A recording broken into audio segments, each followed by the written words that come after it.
Bismillah, alhamdulillah, wassalatu wassalam ala sayyidina rasulillah sayyidina Muhammadin ibni Abdillah wa ala alihi wa sahbihi wa man tabi'ahu wa walah, la hawla wa la quwwata illa billah, amma ba'du. Alhamdulillah, kita melanjutkan pelajaran kita, kajian kitab Adabus Sibyan, adab untuk anak-anak, masuk kepada poin yang ke-15. Was-sabru indal musibati fayaqulu inna lillahi wa inna ilaihi raji'un. Di antara adab seorang anak kepada Allah, kalau orang tersebut tertimpa musibah, hendaknya dia mengucapkan inna lillahi wa inna ilaihi raji'un. Ya. Sebagaimana firman Allah Ta'ala, walladzina idza asabatuhum musibatun qalu inna lillahi wa inna ilaihi raji'un. Ya. Ini ada satu cerita yang luar biasa ya. Ini disebutkan di dalam Syarah Iqadhul Himam, ya, kitab Syarhul Hikam karangan Syekh Ibnu Ajibah. Ya. Ini bisa kita jadiin contoh kalau kita kena musibah. Ya. Haka Syekh Ahmad Ibn Ajibah fi Iqadhul Himam. Ya. Karena rajulun, ada seorang laki-laki, yaskunu fil badiyati, dia tinggal di sebuah lembah. Ada seorang laki-laki tinggal di mana? Di lembah. Wa kana minal arifin, dan beliau termasuk seorang arif billah, wali Allah, orang soleh. Fa anfaqa lahu dhata yaumin, fattafaqa lahu dhata yaumin, an mata himaruhu wa kalbuhu wa dikuhu.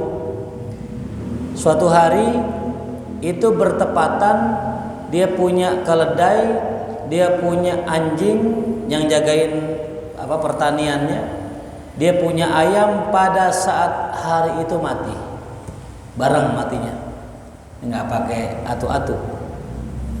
Fa'ata ilaihi ahluhu, maka kemudian keluarganya datang kepadanya.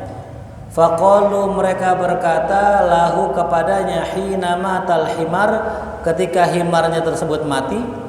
Apa kata keluarganya? Mata himaruna, telah mati keledai kami. Faqala, maka seorang arif tadi mengatakan, khair, baik. Nggak sedih, nggak, khair, baik. Kemudian summa qalu matal kalbu, bukan hanya keledai yang mati, anjing yang buat jaga kebun pun ikut mati. Faqala khair, baik, insyaallah baik. Summa qalu matad dik, bukan cuma anjing yang mati sama keledai, ayam-ayam juga mati. Apa katanya? Khair, baik. Fa ghadiba ahlud dar, maka keluarganya marah.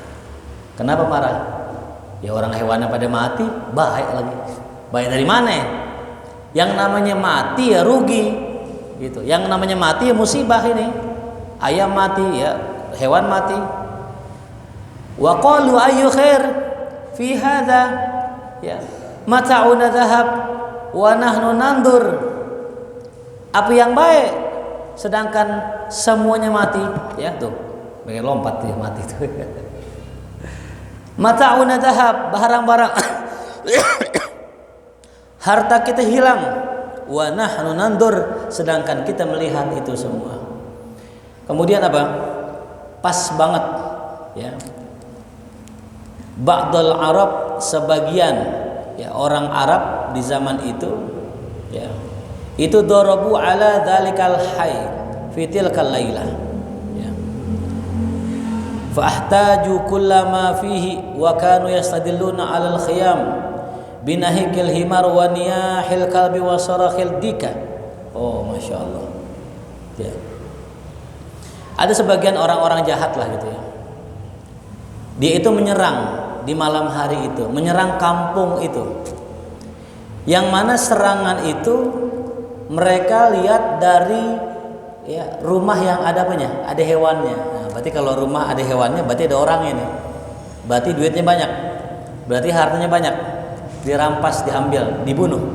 Nah, selamatnya ini rumah orang yang tadi punya punya keledai, punya ayam, punya anjing, udah mati semuanya. Orang-orang jahat tadi ngelihat rumah kosong, udah nggak jadi dimasukin tuh, nggak jadi diambil harta, nggak jadi dibunuh, selamat dia tuh. Ya. Jadi bener nggak kata seorang arif tadi, ya, khair, nggak ada masalah gitu. Ya. Jadi kalau kita sadari musibah yang menimpa kita ternyata adalah anugerah. Kalau kita lihat hikmahnya tuh, ya. Itu ya kisahnya tuh. Ya. Nah, jadi kembali lagi tadi kalau kita dikasih musibah dari Allah, maka sikap kita cuma dua. Ya, sikap kita cuma dua. Apa itu sikap kita kalau dapat musibah? Yang pertama sabar. Sabar. Ya, faqul inna lillahi wa inna ilaihi rajiun. Ya. Tadi kita yang ngaji di atau bahaya pas gak nih? Kisahnya udah dikisahin di sono. Tak kalau saya kisahin lagi di sini, ya tadi tak ada di sono. Gitu. Ya. Kisah siapa tadi? Ummu Salamah. Inna lillahi wa inna ilaihi rajiun. Allahumma jurni fi musibati wa khluf li khairan minha. Ya ini ya. Itu yang pertama ya. Kalau kita kena musibah yang wajib apa? Sabar. Kalau memang kita ya bisa menemukan hikmah di balik musibah, maka kita akan naik kepada makom yang kedua adalah ridho. Ya. Ridho. Ya, menerima. Ya. Gitu. Jadi kalau ada orang ya misalnya kena sakit ya. Ada saya punya teman berdoa. Ya, di doanya ya Allah pengen kurus ya Allah gitu. Pengen apa? Kurus. Allah kabul doanya, habis dia doa pengen kurus, sakit tipes. Akhirnya apa? Kurus. Ya. Tuh, Allah ijabah doa kita. Makanya kita doanya jangan yang aneh-aneh udah. Ya. Dan minta yang terbaik aja tuh ya. Yang gendut ya nggak usah minta apa tuh kurus ya. Gendut sehat, kurus belum tentu sehat ya gitu. Atau yang kurus pengen apa? Gendut nggak usah ya gitu. Udah nikmati kekurusan antum gitu ya. Syukur dan ridho ya, gitu. Ya itu ya, ajaran Nabi kita Muhammad SAW. Kalau kita nggak bisa ridho dengan ketetapan Allah, maka wajib sabar. Ya, nah ini mengenai masalah sabar. Apa sih sabar? Apa itu sabar? Tulis, sabar adalah tarkus syaqwa min alamil balwa li ghairillah la ilallah. Ya. Lianna Allah Ta'ala athna ala Ayyub bis sabri biqaulihi inna wajadnahu sabiran ma'a du'aihi fi raf'id durri anhu biqaulihi wa Ayyub idnada rabbahu anni massaniyad durru wa anta arhamur rahimin. Nih, catat nih baik-baik. Ilmu. Kata Imam Jurjani di dalam kitab Ta'rifatnya, beliau memberikan definisi bahwasanya yang namanya sabar itu adalah tarkus syakwa min alamil balwa, meninggalkan keluhan akibat perihnya musibah atau bala. Ya, jadi apa sih sabar? Kagak ngeluh kalau kena musibah, itu namanya sabar. Ya. Tapi apa? li ghairillah, kepada selain Allah. La ilallah, bukan kepada Allah. Ya. Jadi misalnya Gilang sakit nih, ya.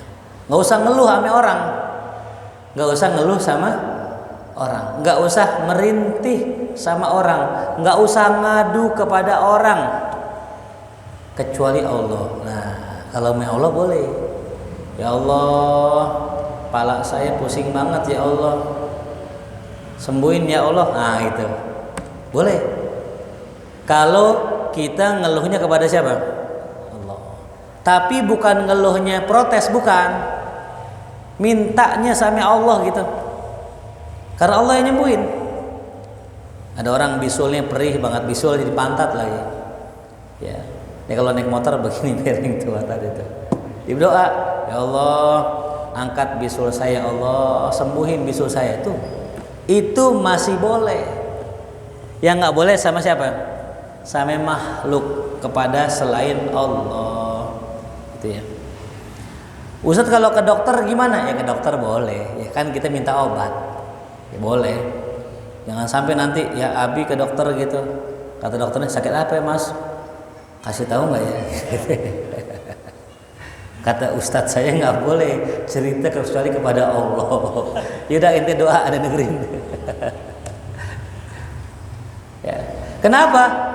Li'anna Allah Ta'ala athna ala Ayyub, karena Allah Ta'ala memuji Nabi Ayyub bis sabri, dengan kesabarannya, biqaulihi, dengan firman Allah, inna wajadnahu sabiran, sungguh kami, kata Allah, mendapati Nabi Ayub sebagai orang yang sabar. Padahal dia doa, apa doanya Nabi Ayub? Ya, Rabbi anni massaniyadur wa anta arhamur rahimin. Ya Allah, aku kena sakit ya Allah, Engkau maha, ya sungguh Engkau lazat yang maha paling penyayang dari semua yang berkasih sayang tuh. Jadi Nabi Ayub cerita dirinya sakit. Ya Allah, saya sakit ya Allah. Tapi Nabi Ayub nggak minta sembuhin. Ini adabnya. Nabi Ayub cuma bilang, ya Allah, saya sakit. Udah selesai. Nggak minta apa? Sembuhin. Nggak isfini, enggak. Ya Allah, saya sakit ya Allah. Udah gitu. Ya, nyambung lagi sama yang tadi nih gitu ya. Jadi kalau kita meminta sama Allah, ya minta aja gitu. Cuman adabnya nih, para nabi adabnya, mereka nggak mau minta kadang-kadang. Mereka cuma ngasih tahu gitu. Contoh nih, datang nih misalnya ya, nah, datang siapa ya? Dapak, misal datang ke rumah Dapi, ya masuk rumah ya. Gitu. Dapak datang ke rumah Gilang misalnya. Dapak bilang ini, Jakarta panas ya, gitu. Apa maksudnya? Apa maksudnya? Jakarta panas ya. Hah? Minta minum. Kalau paham deh. Jangan kasih kode kalau Gilang, jangan. Dia nggak paham. Ya. Tenggorokan kering banget nih. Gitu. Kata Dapak begitu. Ya. Harusnya apa Pak? Ngasih minum. Bukan tenggorokan kering banget nih. Ini gue juga. Gitu. Ya. Begitulah cara para nabi, cara para aulia. Mereka bermanja kepada Allah. Tuh, ingat. Mending kita ngomongnya sama Allah ketimbang sama makhluk.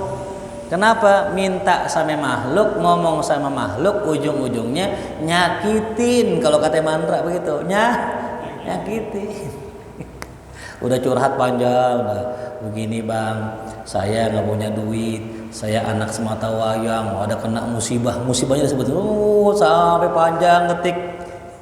Udah ngirim pesan ke temennya, minjem duit, ujung-ujungnya dibaca doang. Checklist biru sih, cuman nggak ada balasan. Habis itu nomornya diblokir tuh, rasain tuh ya. Kenapa? Karena berharap sama makhluk. Makanya kalau kita minta tolong sama orang, silahkan minta tolong sama orang, cuman jangan ngarep. Karena yang namanya manusia beda sama Allah. Allah makin kita pinta makin senang, makhluk makin kita pinta makin enak. Sekali dia ngasih, sekali besok belum tentu. Allah kita pinta tiap hari, seneng. Orang kita pinta tiap hari, ya, diblokir nomor kita itu. Ya, jelas. Jadi kalau lagi sakit, ya, kita kena musibah atau apapun itu, kita minta kepada Allah yang namanya kesembuhan boleh. Tapi lebih adab lagi, kasih tahu aja gitu. Nggak usah minta kesembuhan, kenapa sih? Karena ya Allah ngasih sakit itu ngampunin dosa. Gitu. Tapi boleh nggak sih kita minta sembuh? Boleh. Sahabat juga minta sembuh sama Nabi. Ada salah satu sahabat buta matanya, datang ke Rasulullah. Di saat itu ada namanya Utsman bin Hunayf. Kata Utsman bin Hunayf, ini orang buta datang ke Rasulullah. Kata ini orang buta, ya Rasulullah, tolong doakan saya biar saya sembuh. Nah itu to the point itu. Tolong doain saya biar sembuh. Boleh. Ya. Cuman kalau kita lihat dari makomnya, ya, orang yang paling tinggi makomnya dalam masalah ini adalah orang yang nggak minta sembuh gitu. Dia cuma ngasih tahu aja, kayak Nabi Ayub tadi. Karena mau minta sembuh malu orang dekat tiap hari dikasih pahala sama Allah, tiap hari diampunin dosa, masa minta sembuh. Nah di bawahnya baru orang tersebut minta kepada Allah, ya, dan nggak minta kepada siapapun. Itu di bawahnya tuh. Jelas tuh ya. Fa'alimna, maka kita tahu annal abda, bahwasanya hamba idza da'allaha ta'ala, apabila memohon kepada Allah fi kashfid durri anhu, ketika meminta disingkapkan masalah atau musibah atau bahaya dari dirinya, la yaqdahu fi sabrih, tidak mencederai kesabarannya. Tuh. Wa qala Syekh, ya, berkata seorang ulama Al-Safuri di dalam kitab Nuzhahnya, qala ba'dul arifin, berkata sebagian arifin, as-sabru ala thalathati maqamat, sabar ada 3 tingkatan. Yang pertama, apa tingkatan sabarnya? Tarkus syakwa, enggak ngeluh. Ya. Dinamakan sabrul jamil. Nah, sabar yang indah. Yang kedua, tingkatan ya orang-orang yang kedua, ar-ridho bil maqdur, ridho dengan yang telah ditakar sama Allah. Yaitu tingkatannya para orang-orang zuhud. Yang ketiga apa? Ya, al-mahabbah bima yasna bihil maula, dia senang dengan apa yang diperlakukan Allah kepada dirinya. Itu tingkatannya para wali besar. Itu 3 tingkatannya. Yang paling sederhana apa tadi? Enggak ngeluh sama manusia. Yang kedua apa? Dia ridho, senang dengan apa yang dikasih sama Allah. Yang ketiga cinta. Lebih-lebih lagi. Ya. Nah kita sabar ini penting ya buat antum-antum. Satu, kalau antum ini kerja nggak punya sabar, ini banyak sekarang terjadi nih. Kerja nggak sabar, udah berhenti kerja. Sedangkan kata orang-orang di medsos, apa tuh? Lebih baik capek kerja daripada capek nyari kerja. Lebih baik capek kerja daripada capek nyari. Emang kerja capek, kerjain aja. Jangan pakai ngeluh. Itu. Antum nggak kerja, lebih capek lagi. Dengar omelan orang tua, dengar omongan tetangga, ditegur sama calon mertua. Tapi kalau antum kerja, capeknya man 1. Antum kerja. Tapi kalau antum nggak kerja, capeknya 10. Capeknya 10. Tuh. Belajar sama sekolah. Antum sekolah capek, nggak ada yang nggak capek sekolah. Belajar capek, PR capek, bukan? Tapi kalau antum nggak sekolah, lebih capek lagi ntar. Ya, maka jangan ikutin tuh yang nggak sekolah. Enak banget tuh yang nggak sekolah, malam main game, mabar, ya paginya melek udah mabar lagi, main COC, ML, semua tuh dimainin sama dia. Siang kita sekolah, dia main warnet, pulang dimain, wah enak banget ya. Nah, ente lihat orang-orang begitu enak sekarang, entar lihat 10 tahun lagi ngapain dia tuh? Ya. Jadi nggak ada ceritanya orang hidup itu, tulis, nggak ada ceritanya orang hidup dapat 2 kesenangan, nggak ada. Nggak ada. Di masa muda senang, di masa tua senang, nggak ada ceritanya. Nggak ada. Di masa mudanya mudah, di masa tuanya mudah, nggak ada 2 kemudahan dalam satu kehidupan, nggak ada. Ima kita milihnya apa? Masih muda susah, tuanya mudah, atau sebaliknya, mudanya susah, mudah, tuanya susah, udah gitu, nggak ada. Ya, gitu. Saya punya teman dulu, teman saya ini di satu kelas, satu bangku, tidurnya bareng. Jadi kalau lagi belajar karena ngantuk tidurnya bareng. Cuman teman saya malamnya nongkrong, saya malamnya ngaji. Pagi di sekolahan tidurnya emang karena ngantuk malam begadang. Saya ngaji ikut guru saya, susah, capek. Malam belajar, baca buku, wirid dan sebagainya. Teman saya malamnya nongkrong, malamnya main. Enak gak hidupnya? Enak. Lihat sekarang. Nah, gitu. Kitanya mudah, dianya susah. Gitu. Ya. Makanya nggak ada cerita orang mudah dalam semua kehidupannya, nggak ada. Pasti ada susahnya. Kalau ente ngerasa enak nih nyantren misalnya gitu, ini gampang, berarti ente nggak susah. Berarti ente mudah, entar soalnya susah. Ya, ente ngerasa nih mondok enak, mondok santai, mondok nikmat. Oh iya, berarti ente nggak mudah. Karena yang namanya orang belajar bener-bener susah, capek ngafal, capek murojaah, capek wirid, capek ibadah, capek ngaji, capek, baru usulnya gampang. Tapi kalau kita ngerasa capek tidur, enak, udah seger, baru bangun, bodo amat tuh, gimana ngaji, gimana belajar, berarti mudah, berarti ntar susah. Jelas paham? Ustadz, ada teman saya tuh sekolahnya bandel, sekolahnya nggak lulus, jadi bos. Oh jadi orang besar.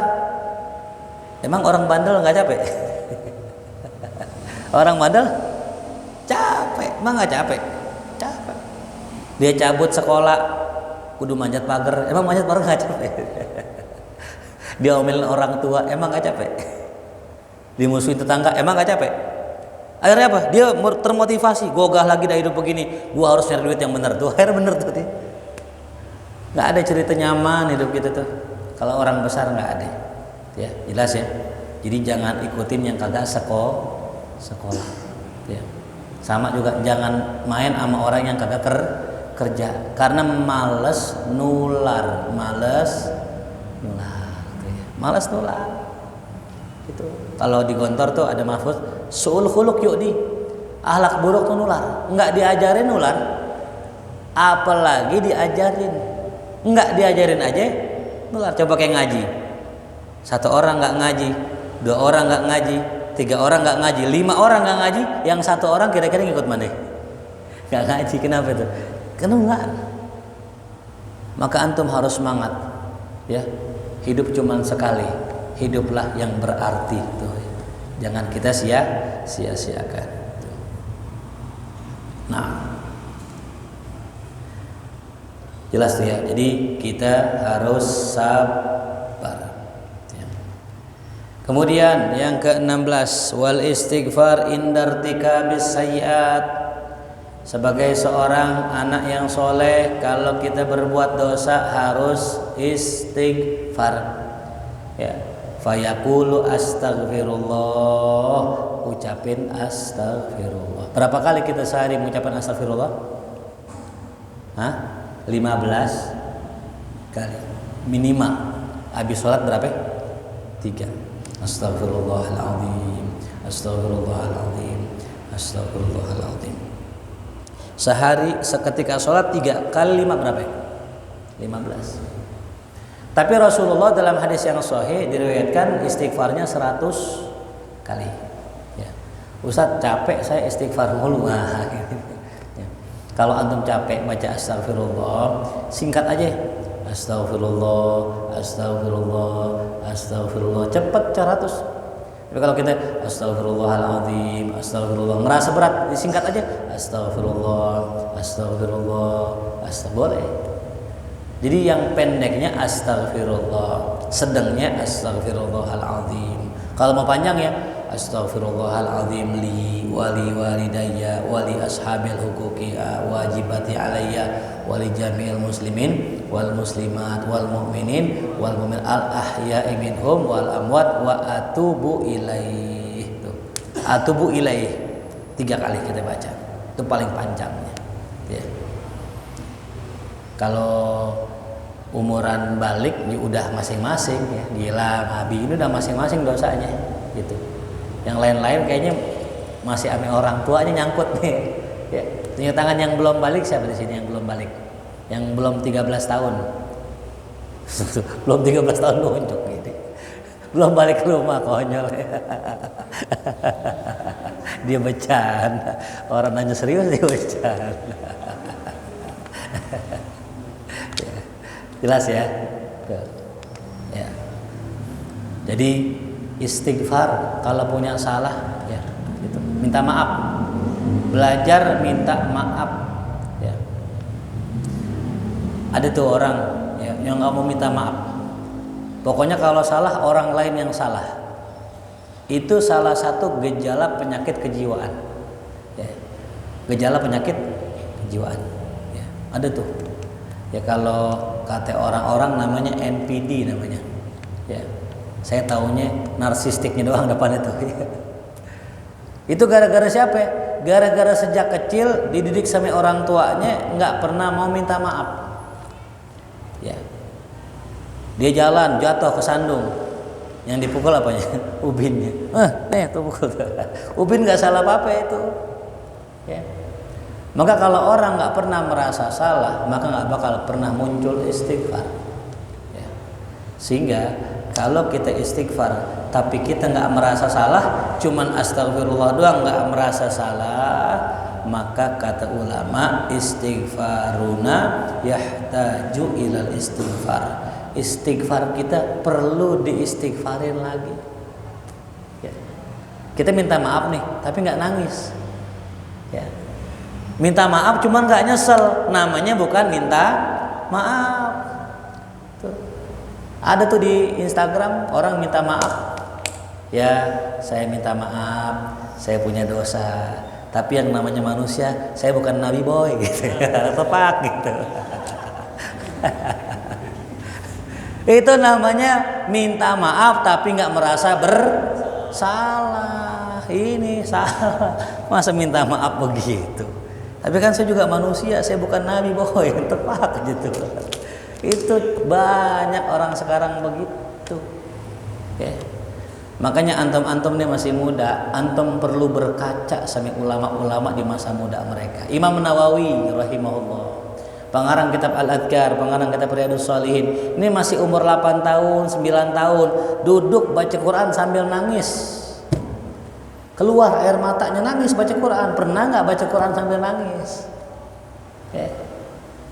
Kita perlu melihatnya anak-anak muda, Imam Syafi'i 7 Quran sudah hafal Quran, ngajinya rajin, ibadahnya rajin tuh. Bahkan kalau lagi baca Quran orang-orang pada nangis. Ya.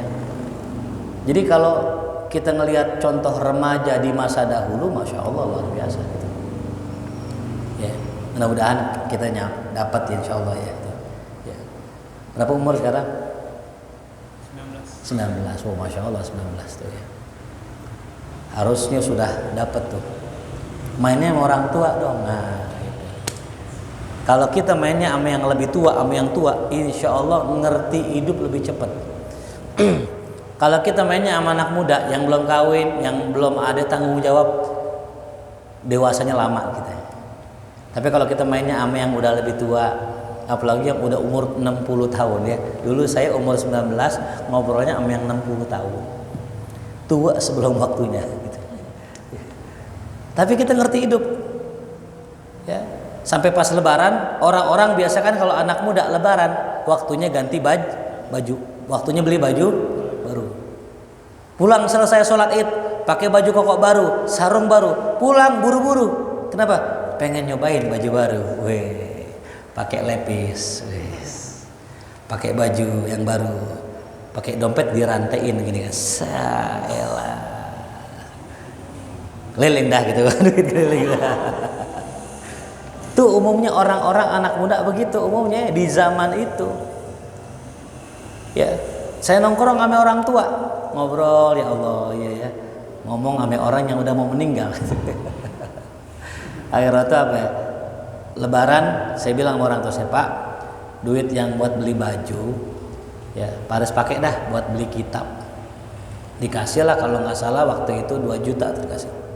Langsung kayak ke Kuitang, ke toko Menara Kudus, beli kitab 1 kardus begini gede tuh.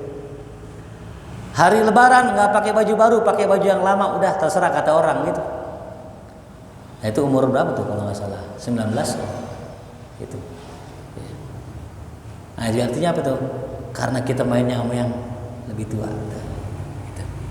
Ya, anak kecil juga, bocil nih gini-gini, mainnya sama yang lebih tua, sotoy banget ntar. Kita hidup sebagai perintis, asik, bukan pewaris tuh. Itu kebanyakan ngopi sama kongkong begitu tuh. Maka saya nggak melarang anak kecil main dengan permainannya, karena masa kecil nggak boleh dihilangin kan gitu ya. Kenapa? Karena anak kecil yang nggak main permainan dengan mainan yang di zamannya, entar dia akan apa tuh? Akan main di masa tuanya. Masa bunaknya ngaji aja, nggak pernah main bola, nggak pernah main futsal, nggak pernah main sama teman-temannya gitu. Takutnya dikhawatirkan ntar ketemu gede baru ngerasain mainan, malah mainan anak kecil gitu. Makanya kita juga kasih porsinya nih, kayak santri gini, main silakan main, tapi ingat ngaji gitu ya, mainan selingan gitu, jelas tuh ya. Nah, jadi saran saya tadi itu ya, kita harus bergaul sama yang lebih tua, sama yang udah hidupnya panjangan, biar ente ngerti masa muda tuh harusnya gimana gitu. Karena biasanya orang yang tahu kenikmatan masa muda ya orang tua. Yang tahu kenikmatan masa muda siapa? Yang tahu kenikmatan sehat orang sakit. Kalau orang masih muda mah belum tahu tuh masa muda tuh berharga banget. Tanya dah, Bang Isan tanya, gimana dulu masih muda tuh? Waduh, ane nyesel banget ngaji nahu sekarang. Coba ane ngaji nahu zaman ente, gua udah jadi kiai sini. Nama gua masuk ke situ tuh sih. Tuh ada nama kosong tuh di tanggal 1 tuh. Tuh, coba bayangin. Yang namanya penyesalan datang belah. Kalau datang duluan namanya pendaftaran gitu. Sama nikmat sehat kan, kita lagi sehat nih nggak sakit, berasanya ntar kalau lagi sakit enaknya hidung ya kagak mampet, pas sudah mampet kagak enak, tidur nggak enak, duduk nggak enak. Jadi jangan lepas nih ente bergaul sama siapa? 1 sama guru, 2 gaul sama yang lebih tua. 3 kita gaul sama orang-orang soleh tuh ya. Nah teman-teman yang toksik tinggalin aja dah ya, layan Pak ya, main boleh tapi jangan bersahabat, karena bersahabat ya, antum bersahabat dengan orang fasik jadi fasik, bersahabat dengan orang soleh jadi soleh. Cukup main aja, paham nggak? Main aja di sekolah aneh share tinggal main bola di sekolah pulang gitu. Jangan jadikan ini sahabat. Anil mar'i la tas'al wasal qarinahu. Kalau mau tahu orang jangan tanya orang itu gimana, lihat aja temannya. Fa innal qarina bil muqarin yaqtadi, karena teman sama teman ikutin. Gitu ya. Jadi antum pasti lihat siapa yang antum jadikan bestie, siapa yang antum jadikan teman, sahabat, harus lihat siapa orangnya. Kalau sekedar main silakan gitu. Tapi kalau menjadikan sahabat harus orang yang bisa membina antum, membimbing antum, mengarah ke antum menjadi orang yang lebih baik, insyaallah. Gitu. Itu guru kita, gitu. Itu abang-abangan kita. Wallahu a'lam. Mudah-mudahan nasihat yang singkat ini menjadikan kita anak yang soleh, anak yang berbakti pada orang tua, anak-anak yang selamat fi dunya wal akhirah. Ala hadhihi Al-Fatihah. A'udzubillahi minasyaitonir rajim. Bismillahirrahmanirrahim.